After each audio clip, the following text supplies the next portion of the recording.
जय हिंद प्यारे साथियों, आप सभी का स्वागत है मेरे इस YouTube channel GK GST code पर। साथियों, अगर आप किसी भी एग्ज़ाम की तैयारी करते हो, चाहे वो एमपीपीएससी हो, यूपीएससी हो, एसएससी हो, रेलवे हो या कोई भी वनडे एग्ज़ाम की तैयारी अगर आप करते हैं, तो ये क्लास आप सभी के लिए जो है काफ़ी इम्पोर्टेंट रहेगी, क्योंकि इस क्लास में हम ये पढ़ेंगे, इस क्लास में हम पॉलिटी को पढ़ेंगे, इस क्लास में हम संविधान सभा को पढ़ेंगे। दोस्तों, पिछली जो हमारी कक्षा रही, पिछली जो हमारी क्लास रही, उसमें हमने ये समझा था कि संविधान सभा की बात जो है ये किन-किन लोगों ने जो है सबसे पहले करी। तो उसी क्लास को आगे बढ़ाते हुए इस क्लास में हम समझेंगे कि लाहौर अधिवेशन के बाद 26 जनवरी 1930 को लाहौर अधिवेशन तक हमने जो है पढ़ा था कि लाहौर अधिवेशन क्या था, और 26 जनवरी 1930 के लाहौर अधिवेशन के बाद हमने ये लक्ष्य रखा कि हमें जो है पूर्ण स्वराज हमने जो है पूर्ण स्वराज की माँग को रखने लगे। तो चलिए इस क्लास को आगे बढ़ाते हैं, और अगर आप चैनल पर नए हैं तो वीडियो को लाइक एवं चैनल को सब्सक्राइब ज़रूर कर दीजिएगा। दोस्तों, हम पॉइंट बाय पॉइंट समझते हैं कि आखिरकार जो है लाहौर अधिवेशन के बाद, नेहरू रिपोर्ट के बाद कौन-कौन आगे संविधान सभा की बात करते हैं और कैसे करते हैं। तो दोस्तों, 1934 में, इसके बाद 1934 में जो है कम्युनिस्ट पार्टी के नेता जो है एम एन रॉय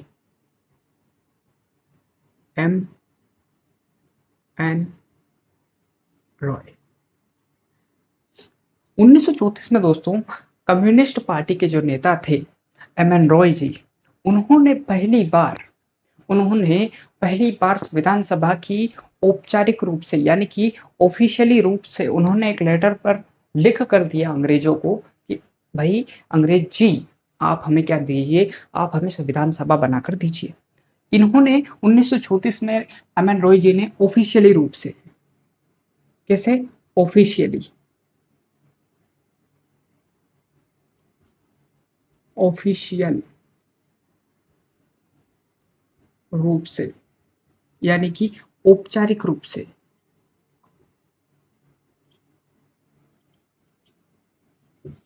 औपचारिक रूप से संविधान सभा की मांग की।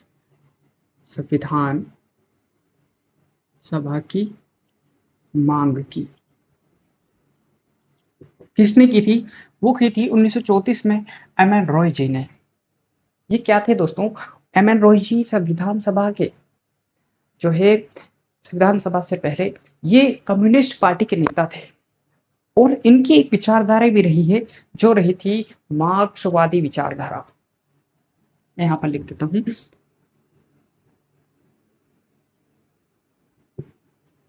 मार्क्सवादी, कार्ल मार्क्सवादी, कार्ल मार्क्सवादी विचारधारा।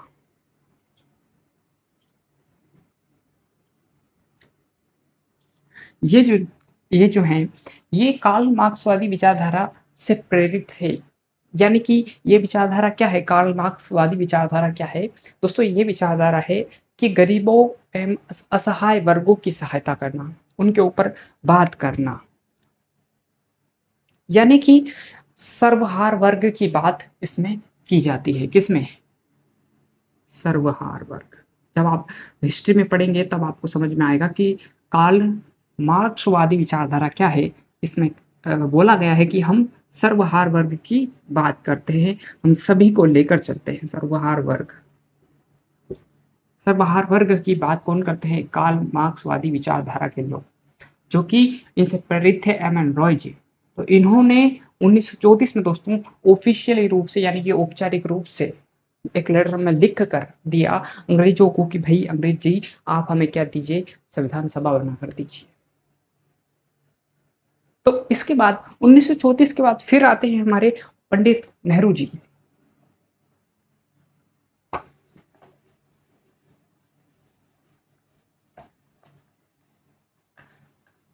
1934 के बाद आते हैं हमारे पंडित नेहरू जी। ये बात करते हैं 1938 में। पंडित जवाहरलाल नेहरू जी। पंडित जवाहरलाल नेहरू जी बोलते हैं कि हमें संविधान सभा का गठन जो है वो वयस्क मताधिकार के रूप में करना चाहिए। यानी कि हमें संविधान सभा का गठन जो है वयस्क मताधिकार वयस्क मताधिकार के रूप में करना चाहिए। ठीक है। 1938 में पंडित जवाहरलाल नेहरू जी ये बात करते हैं वयस्क मताधिकार के रूप में हमें संविधान सभा का गठन करना चाहिए। वयस्क मताधिकार का मतलब ये होता है दोस्तों कि हमें वयस्क मताधिकार का मतलब ये होता है कि हमें वोटों के आधार पर यानी कि सभी वर्गों के आधार पर वोटिंग के आधार पर संविधान सभा का निर्माण करना चाहिए। वोटों के आधार पर यानी कि चुनाव के आधार पर।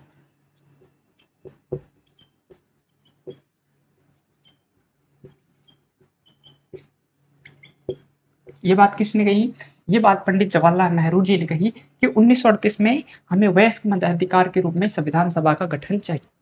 ये मत रखा था अंग्रेजों के समक्ष। अब अंग्रेज क्या कर रहे थे दोस्तों? सभी लोगों सभी वर्गों के आधार पर ये संविधान सभा बननी चाहिए। यहाँ अंग्रेज हमारी बात को सुन नहीं रहे थे। यहाँ अंग्रेज हमारी बात को सुन नहीं रहे थे। कब से हम संविधान सभा बनाने की बात कर रहे हैं। एक के बाद एक नेता बाल गंगाधर तिलक जी संविधान सभा की मांग करते हैं, महात्मा गांधी जी बात करते हैं। एक के बाद एक कई लीडर, पंडित जवाहरलाल नेहरू जी, पंडित मोतीलाल नेहरू जी, ये सारे लीडर्स जो हैं भारत को आज़ाद कराने में लगे हुए हैं और ये अंग्रेजों के समक्ष जो है संविधान सभा बनाने की मांग कर रहे हैं, लेकिन ये अंग्रेज हमारी बात सुन नहीं रहे हैं। लेकिन लेकिन इन अंग्रेजों को दोस्तों अब हमारे भारतीयों की बात माननी पड़ेगी। बोले कि भाई ऐसा क्यों? बोले अब हमारे भारत में ये अंग्रेज हमारी बात को मानेंगे। बोले कि ऐसा क्या होगा इस भारत में कि ये अंग्रेज जो है ये भारतीयों की बात मान लेंगे और संविधान सभा का निर्माण कर देंगे। बोले भारत में ऐसा कुछ नहीं होगा, होगा ऐसा कुछ, वो होगा वैश्विक स्तर पर। यानी कि वैश्विक स्तर पर अब शुरू होने जा रहा है क्या? द्वितीय विश्व युद्ध। और यहाँ द्वितीय विश्व युद्ध ही भारत को क्या करेगा? इन अंग्रेजों को संविधान सभा निर्माण करने पर मजबूर करेगा। द्वितीय विश्व युद्ध चालू होता है 1939 से लेकर 1945 तक। 1939 से लेकर 1945 तक द्वितीय विश्व युद्ध चलता है। द्वितीय विश्व युद्ध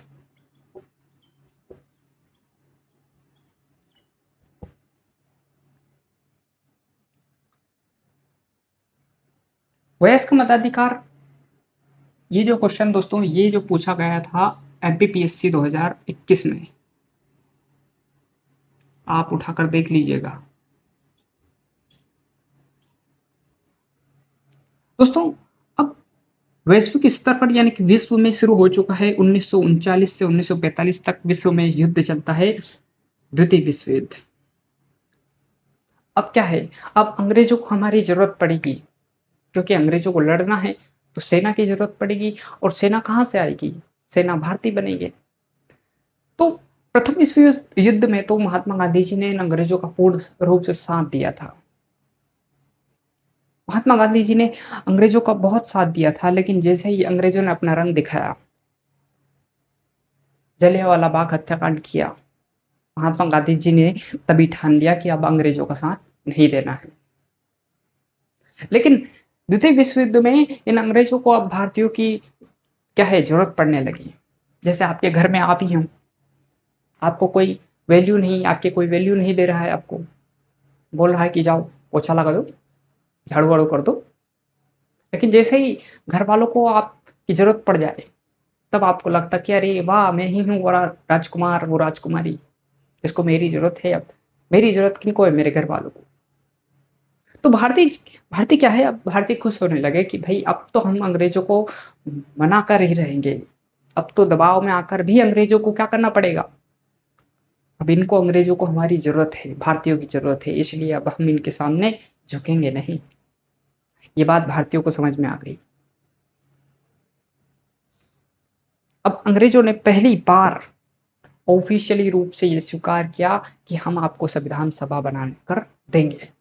सिर्फ स्वीकार किया इन्होंने ऑफिशियली रूप से। इन्होंने 1940 में दोस्तों, कब, 1940 में इन्होंने प्रस्ताव भारत भेजा। कहाँ भेजा? भारत में भेजा, जिसे हम बोलते हैं अगस्त प्रस्ताव। अगस्त प्रस्ताव ये कब आया भारत? 1940 में। इन अंग्रेजों ने ऑफिशियली रूप से भारतीयों से कहा, अगस्त प्रस्ताव में बढ़िया लिख करके दिया, तो भारतीय खुश हो गए। इन्होंने लिख कर दिया कि हम आपको संविधान सभा बनाकर देंगे, क्योंकि इनको जरूरत है भारतीयों की। तो ये क्या करते हैं, जल्दी से एक प्रस्ताव पारित करते हैं, और वो प्रस्ताव रहता है अगस्त प्रस्ताव। अपन भारतीय एकदम खुश हो जाते हैं अच्छी तरीके से कि भाई भारतीयों के लिए तो अब क्या होने जा रहा है, संविधान सभा का निर्माण होने जा रहा है। लेकिन लेकिन क्या होता है साथियों, इस अगस्त प्रस्ताव के जो है वायसराय रहते हैं लॉर्ड लिनलिथगो। लॉर्ड लिनलिथगो,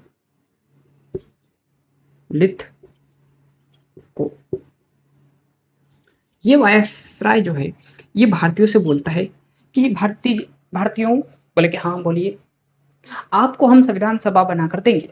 भारतीयों ने कहा ठीक है, हमने देख लिया, आपने अगस्त प्रस्ताव में लिख कर दिया है। बोले कि हाँ, लेकिन हम आपको संविधान सभा द्वितीय विश्व युद्ध के बाद बना कर देंगे।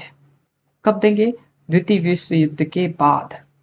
द्वितीय विश्व युद्ध चल रहा है, 1940 में अगस्त प्रस्ताव आता है, द्वितीय विश्व युद्ध चल रहा है। टाइम पीरियड आप देखिए 1939 से लेके 1945 तक। तो भारतीयों को समझ में आ गया कि भैया अंग्रेज हमारे साथ भी धोखा करेंगे।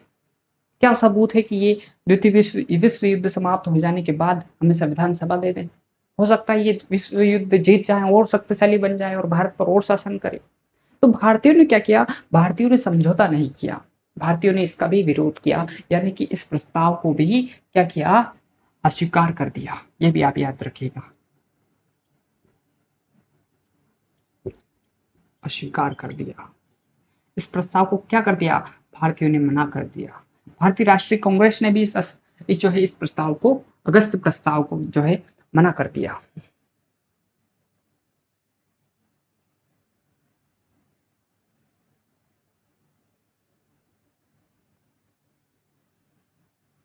अब दोस्तों इसके बाद अंग्रेजों को ये समझ में आ जाता है कि भाई भारतीयों को क्या चाहिए, भारतीयों को संविधान सभा चाहिए। लेकिन इन अंग्रेजों को भी भारतीय चाहिए थे।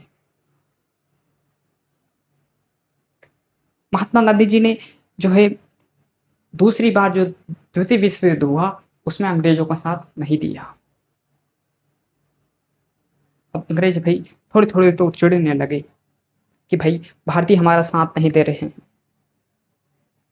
अब दोस्तों इसके बाद जो है ये अंग्रेज क्या करते हैं, एक मिशन भारत में भेजते हैं। इसके बाद अगस्त प्रस्ताव को जब भारतीय अस्वीकार कर देते हैं, भारतीय राष्ट्रीय कांग्रेस इस प्रस्ताव को क्या कर देती है? अस्वीकार कर देती है। महात्मा गांधी बोलते हैं कि भाई हमें तो संविधान सभा अभी चाहिए, भाई हमें युद्ध के बाद संविधान सभा नहीं चाहिए। समझ रहे हो आप महात्मा गांधी कितने महान व्यक्ति थे, कितना सोचते थे हमारे भारत के बारे में, कि अगर हम अगस्त प्रस्ताव को मान लेते और अंग्रेजों को युद्ध के लिए ब्रिटेन में सेना भेज देते और अंग्रेज शायद युद्ध जीत जाते तो क्या होता? आज हमारा भारत शायद हम सभी गुलाम रहते। किनके? उन्हीं अंग्रेजों के। महान थे महात्मा गांधी। तो समझिएगा, आज के कई यूनिवर्सिटी के कुछ बच्चे जो हैं उनको गालियाँ देते हैं कि भाई क्या थे महात्मा गांधी जी, बँटवारा करवा दिया उन्होंने। ऐसे-ऐसे शब्द को प्रयोग करते हैं। भाई जब आप महात्मा गांधी को पढ़ेंगे, उन्हें समझेंगे अच्छी तरह से तो आप उनके क्या हैं, आप उनके भक्त हो जाएँगे। ठीक है? तो अंग्रेज क्या करते हैं, अब अगली जो मिशन भेजते हैं वो बोलते हैं क्रिप्स मिशन। 1942 में भारत आता है।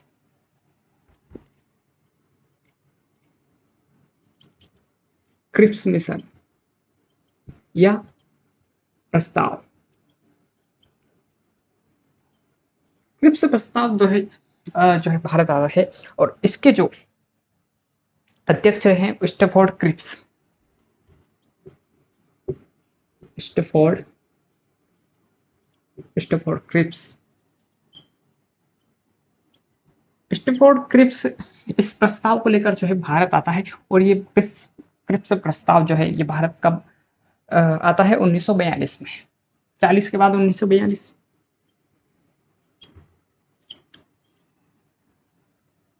1942 को क्रिप्स जो है प्रस्ताव जो है ये भारत आता है और इसे लेकर कौन आता है? वन मैन आर्मी यानी कि स्टैफोर्ड क्रिप्स, एक व्यक्ति आता है, सिर्फ एक। और ये कब आता है? 1942 में। इसने कहा कि हम निर्वाचित संविधान सभा का गठन आपके लिए करेंगे। भारतीयों से कहा कि निर्वाचित संविधान सभा, निर्वाचित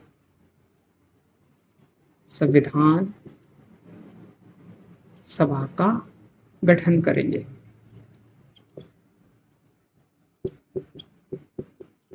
इन्होंने भारतीयों से कहा कि सुनिए ना, बोले कि हाँ बोलिए। बोले हम आपके लिए ऐसी संविधान सभा का निर्माण करेंगे, यानी कि हम आपको जो है निर्वाचित संविधान सभा का गठन करेंगे। निर्वाचित संविधान सभा का गठन करेंगे यानी कि हम आपको ये अधिकार देंगे कि आप खुद ऐसी संविधान सभा का गठन करो जो सभी को मंजूर हो, सभी की मंजूरी से बने, यानी कि सभी वर्ग उसमें हिस्सा ले। मुस्लिम, हिंदू, सिख, ईसाई, सारे वर्गों के लोग जो है इस संविधान सभा का हिस्सा बने। बोले कि यही तो हम चाहते हैं। महात्मा गांधी ने बोला कि यही तो हम चाहते थे। पंडित जवाहरलाल नेहरू जी ने यही तो बोला था आपसे कई थोड़े साल पहले कि भाई हमें निर्वाचित संविधान सभा का गठन चाहिए, यानी कि हम चुनाव के आधार पर हमारी संविधान सभा का गठन करेंगे।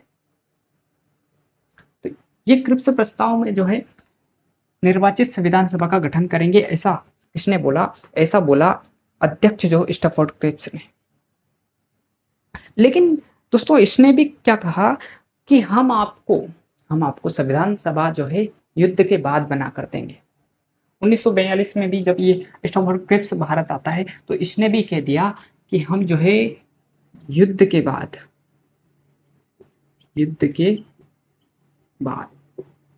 आपको संविधान सभा का गठन करेंगे, आपकी संविधान सभा को तैयार करेंगे। तो इसका भी वही रंडी रोना एक प्रकार से बोल सकते हैं कि ये भी वही लगा हुआ है कि जल्द से जल्द भारतीय हमें क्या दे दे, सेना दे दे। इसके लिए ये भी जल्दी से क्रिप्स प्रस्ताव लेकर आया भारत में 1942 में। और इसने भी बोल दिया उसमें कि हम इस संविधान सभा का निर्माण जो है युद्ध के बाद करेंगे। भारतीयों ने कहा कि अच्छा, समझ रहे हो बेटा, हमको बेवकूफ समझ रहे हो तुम। महात्मा गांधी जी ने कहा कि हम हमारी संविधान सभा से समझौता नहीं करेंगे। और दोस्तों भारतीयों ने और साथ ही साथ जो कांग्रेस पार्टी रहती है, इसने क्या किया, इस क्रिप्स प्रस्ताव को भी अस्वीकार कर दिया। और इस क्रिप्स प्रस्ताव को अस्वीकार करने से पहले, इससे पहले ही जो है मुस्लिम लीग की पार्टी जो रहती है, जो मोहम्मद अली जिन्ना उसके बड़े लीडर रहते हैं, वो क्या करते हैं, वो इस क्रिप्स प्रस्ताव को भारतीय राष्ट्रीय कांग्रेस पार्टी से भी पहले अस्वीकार कर देते हैं। क्यों? क्योंकि इसमें एक अलग देश की मांग नहीं है, इसमें एक अलग देश की मांग को मंजूरी नहीं दी गई थी, जैसे पाकिस्तान।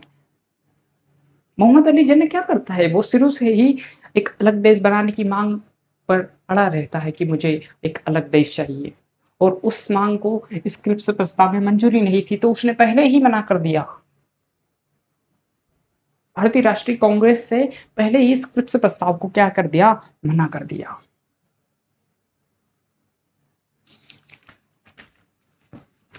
अब ये जो रणनीतियां भारत में चलती है, एक के बाद एक घटनाएं चलती हैं। महात्मा गांधी जी ने जो है इस क्रिप्स प्रस्ताव को पोस्ट डेडेड चेक की संज्ञा दी। ये भी प्रश्न कई बार पूछा जाता है। देखिए प्रश्न तो एग्जामिनर जो रहता है वो कहीं से भी प्रश्न पूछ ले, इसलिए आप जो है समझ के पढ़िएगा, समझ के पढ़ेंगे जब आप, तो एग्ज़ाम में जब आपके पास क्वेश्चन आएगा तो आप उसे आसानी से टिक कर सकते हैं। लेकिन आपको अगर समझ में नहीं आया और UPSC, MPPSC, SSC, railway, SSC, railway तो काफ़ी, रेलवे तो थोड़ी छोटी है, लेकिन यूपीएससी, एमपीपीएससी हो गया, पीएससी हो गया, ये जो अगर इन्होंने घुमा के क्वेश्चन पूछ लिया तो फँस जाएँगे आप, ध्यान में रखिएगा। तो इसीलिए पॉलिटी को समझ के पढ़िए एकदम। महात्मा गांधी जी ने पोस्ट क्या कहा, स्क्रिप्स प्रस्ताव को पोस्ट डेडेड, पोस्ट डेडेड चेक की, चेक का नाम दिया। महात्मा गांधी जी ने दोस्तों, महात्मा गांधी जी ने क्रिप्स प्रस्ताव को जो है पोस्ट डेटेड चेक की संज्ञा दी, इसका नाम दिया। क्यों दिया? क्योंकि क्रिप्स प्रस्ताव में लिखा था कि हम आपको संविधान सभा जो है, अभी तो हम आपको ऑफिशियली रूप से लिख कर दे रहे हैं, बोले कि हाँ ठीक है, लेकिन हम आपको संविधान सभा युद्ध के बाद देंगे। इसने भी यही कहा था, युद्ध के बाद देंगे। तो महात्मा गांधी जी ने क्रिप्स प्रस्ताव को पोस्ट डेटेड चेक की संज्ञा दी थी। पोस्ट डेटेड चेक की संज्ञा इसीलिए दी थी कि पोस्ट डेटेड चेक का मतलब होता है कि हम आपको, जैसे आपको पैसे की जरूरत है, आज जरूरत है पैसे की, और आप मुझे सहायता मांगना है कि भाई मेरी सहायता कीजिए, बोले कि ठीक है मैं आपको चेक बना कर देता हूँ। मैंने चेक बना कर दिया, आपको अर्जेंट ज़रूरत है कल की, और मैंने बोला कि मेरा चेक है, ये 10 दिन बाद बैंक में अप्रूव हो जाएगा, आपको पैसे मिल जाएंगे। तो ये मतलब था, इसलिए महात्मा गांधी जी ने पोस्ट डेटेड चेक का नाम दिया किसे, क्रिप्स प्रस्ताव को। इसे क्रिप्स मिशन भी बोल सकते हैं, क्रिप्स प्रस्ताव भी बोल सकते हैं। यहाँ तक की बात आप सभी को क्लियर समझ में आई?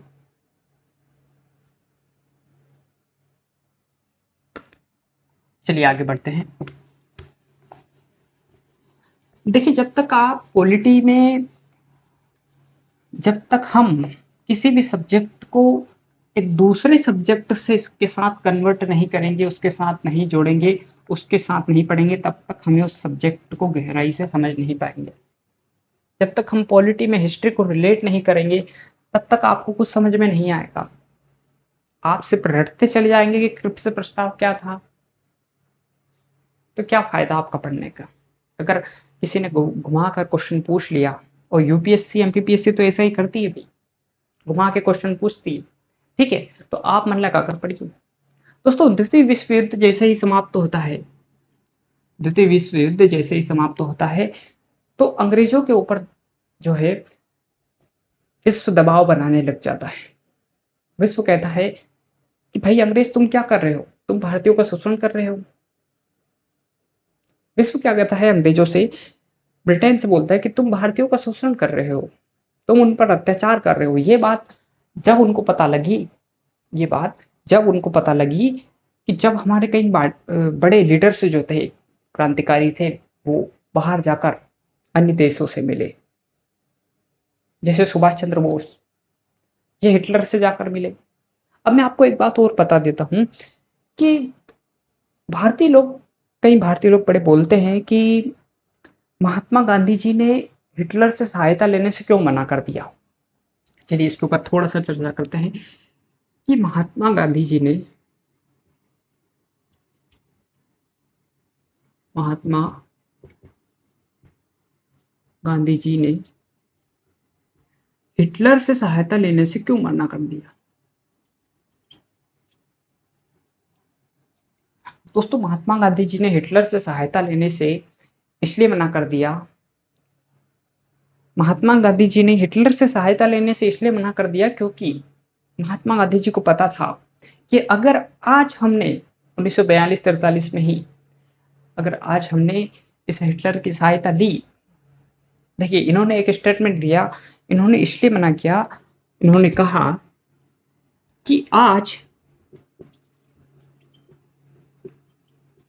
भारत अंग्रेजों का गुलाम है, अंग्रेजों का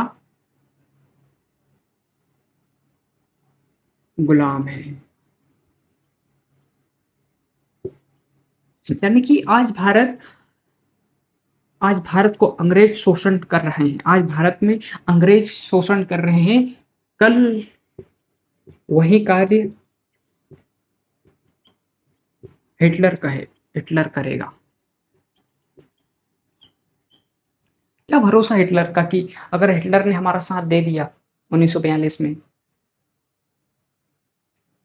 तो ऐसा क्या है कि हिटलर हिटलर नहीं चाहेगा भारत पर अपना कब्जा करना।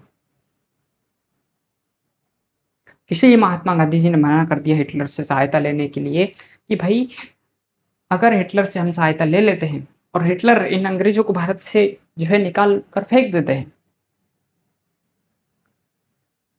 तो ये क्या सबूत है कि ये आगे जाकर हिटलर जो है भारत पर शासन नहीं करेगा। इसीलिए मना किया था महात्मा गांधी जी। अब समझ में आया आपको कि महात्मा गांधी जी ने हिटलर से जो है सहायता क्यों नहीं ली थी, क्योंकि उनको पता था कि आज भारत अंग्रेजों का शोषण झेल रहा है, हो सकता है कल हिटलर का झेले। इसीलिए जो दोस्तों महात्मा महात्मा गांधी जी ने हिटलर से सहायता लेने से मना कर दिया। अब धीरे-धीरे एक के बाद एक कई लीडर्स जो हैं इस बात को करते हैं अंग्रेजों के समक्ष कि भई हमें संविधान सभा चाहिए, लेकिन ये अंग्रेज सुन नहीं रहे थे। लेकिन जैसे ही विश्व स्तर पर जो है द्वितीय विश्व युद्ध समाप्त होता है और अंग्रेजों के ऊपर दबाव बनने लगता है। अमेरिका या रशिया, जापान जैसे देशों का दबाव बनने लगता है, तब जाकर कहीं न कहीं तब जाकर इन अंग्रेजों को लगता है कि भई अब भारतीयों को क्या करना पड़ेगा, संविधान सभा का निर्माण करके देना ही पड़ेगा। द्वितीय विश्व युद्ध में दोस्तों द्वितीय विश्व युद्ध के बाद अंग्रेजों को ये लगा कि अब हमें भारतीयों को संविधान सभा देनी पड़ेगी। तो भारतीय क्या थे? भारतीय भी इस बात पर अड़े हुए थे कि हमें जो है संविधान सभा चाहिए। भारतीयों ने कई सारे प्रस्तावों को नामंजूर कर दिया, यानी कि अस्वीकार कर दिया कि भई हमें संविधान सभा पूर्ण रूप से चाहिए, औपचारिक रूप से चाहिए। हमें आप बेवकूफ़ मत बनाइए। तब जाकर अंग्रेजों ने 1946 में कब 1946 में कैबिनेट मिशन